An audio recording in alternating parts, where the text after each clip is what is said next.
Well, God's children have made it through the Red Sea. I gotta keep forgetting to look this way.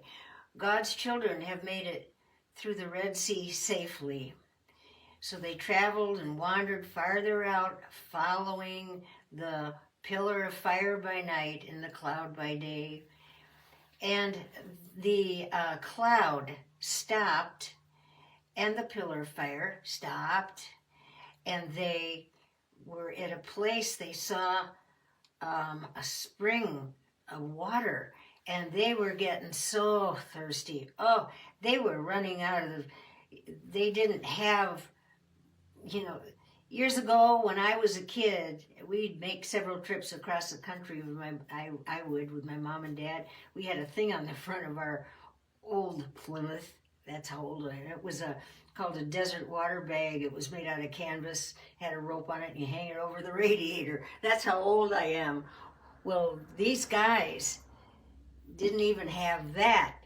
They had their heavy pottery water jugs and skins, and they were running out of water, so to speak. They were so thirsty, their animals were thirsty, and boy, did they start to complain. And Moses was thirsty too. He just had such a dry mouth. And so he talked to the Lord, and he said, Heavenly Father, please, we are so thirsty. Why did you bring us out here just to die of thirst? And the Lord said, oh, just stop it, Moses. He said, I want your people to stop complaining, and I want you and to get some guys, and I want you to cut down this tree that's next to this spring of water that was so bitter. They found the water, but they couldn't even keep it in their mouths. It was so bitter. What a dirty trick. So thirsty. And here's this water, and we can't even drink it. Dirty trick, Lord. That's what they were saying.